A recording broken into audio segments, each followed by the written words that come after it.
Welcome to Wake Effects, where the cute and creepy things live. I'm Wade, and today I'll be going through the process of creating bird skull ornaments for your Christmas tree, which is not for everybody. I really like them now that I've finished them, but so this is just coming from an influence in my youth. I don't know how many people went through their youth in the 90s who were watching this, but if you did, you more than likely were influenced by the craft, as well as Sabrina and a couple of other witchcraft-oriented entertainment franchises. So in high school in the 90s, I believe there were probably a lot of gay men and women looking for their fourth. It was fun at the time, but I am now an atheist. I like the idea of magic, and I think it's fun, and I would like to incorporate that into my current style and aesthetic for Christmas, since that was such a large influence. So don't forget to share, like, subscribe, and click the notification bell for notifications whenever we upload a new video, so you can stay on top of things, because we have a lot of stuff coming your way. Without further ado, let's get into it.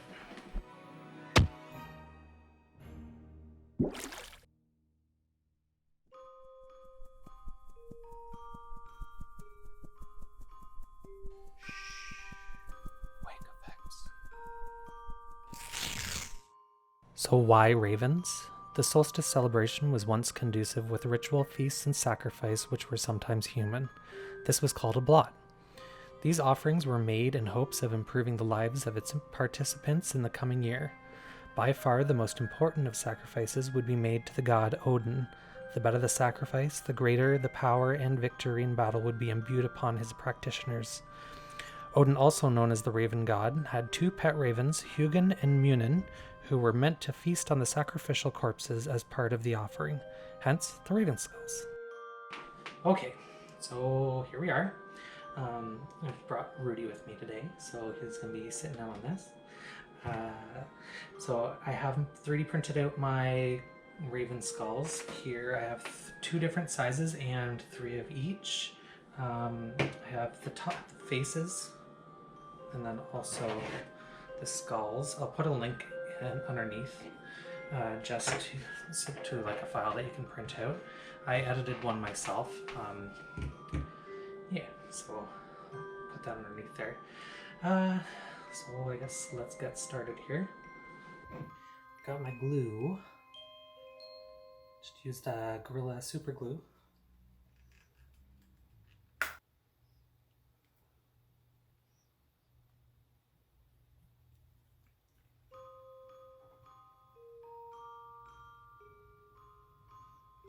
Put the top on right, and squeeze it on. You want to hold it for 45 seconds.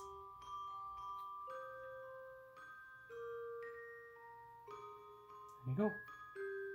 It's one.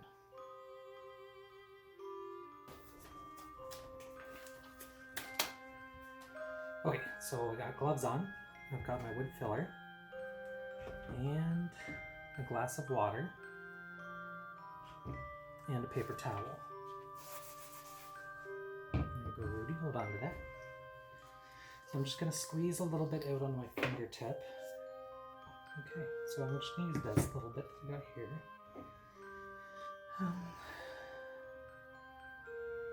I'm just going to spread it across with my finger. I'm going to have to sand it afterwards, so it's not a big deal if it doesn't look amazing right now.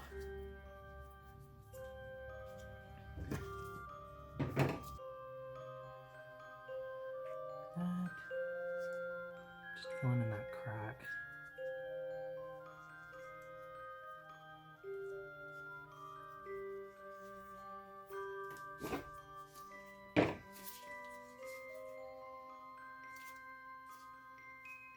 Well, it's looking pretty good.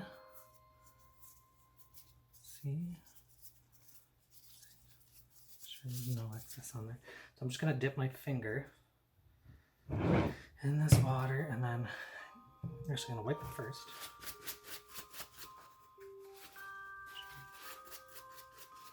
I'm gonna give it a little bit of a wipe with my finger, just nothing crazy. Okay, so that's the seal. They're all filled with the wood filler, so I'm just gonna have to let this sit for a good half hour probably. And then once that's dry, I can sand it down and we'll go from there. So I've laid out a piece of plastic here, and I'm just gonna actually set up a little device so that I can have something to hang the skulls off of while I paint them. So let's go ahead and do that. Ta-da! So that's it. I've set it up here. It's looking a little spooky, but I like it. So I'm just going to start painting with the triple thick right now. It shouldn't take too long, but it does take a little bit to dry. So I'm going to do that. I'm going to start that process, and then we'll go from there. Okay, I'm not even worried about it. So I've got my paintbrush. I think I'm just going to take this first one off here. Done. Okay. So this is the triple thick. So it's a brilliant brush on gloss glaze, but it's quite thick. So usually it fills gaps a bit. We'll see how it works. This is the first time I'm doing this, so we'll see how it turns out. And if it works out, then we'll keep using this process for any further prints that I do. Just gonna show you the difference between these two. Nice and close.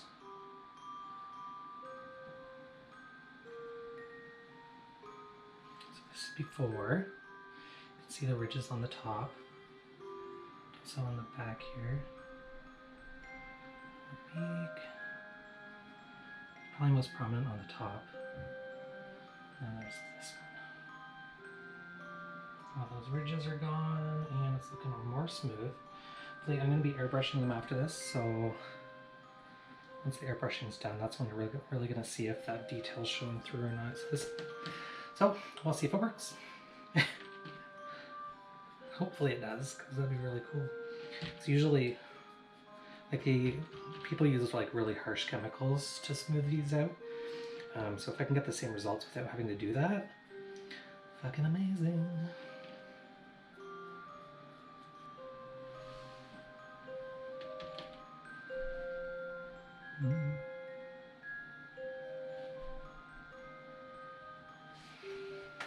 That should do it. Okay, so that's just gotta dry, and then I'm gonna come back to it once it is dry, and I'm gonna just airbrush and then do a dry brush on the skull on them.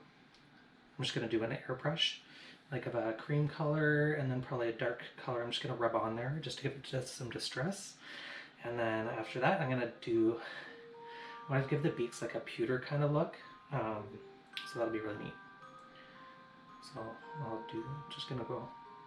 I'll be back, I guess.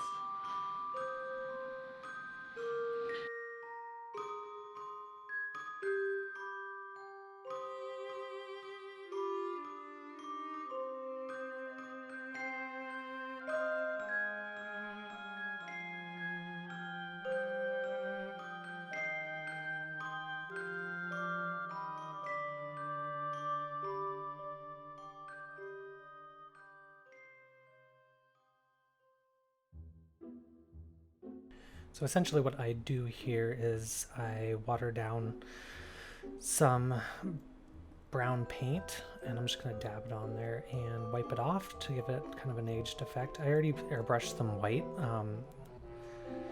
Yeah, that's done already. So yeah, it's just basically the process I use for aging. Just try and get it into as many little kind of nooks and crannies as you can, and maybe wipe off a little bit at a time from there. Let's see.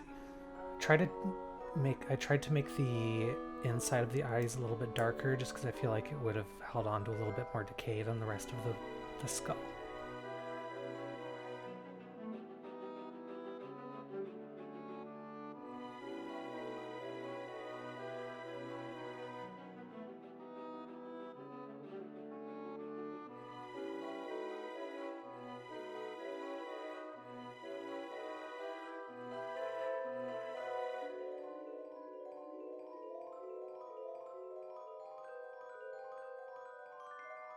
So I just painted the black on first, just as an undercoat before I do the metallic color on top.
So I just strung some wire through the hole at the back of the skulls and then twisted it with a pair of pliers and then created a hook so I can hang it on the tree.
I also had these feathers lying around, so I thought I might string them as well, just because they look like they might complement the skulls quite nicely.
So thank you for coming on this little adventure with me. If you'd like to receive a notification whenever we upload a video in the future, just click the bell and it will remind you every time we upload something new. Also, don't forget to share, like, and subscribe. And that's it for now. My name is Wade, wishing you many nightmares. I'll see you soon.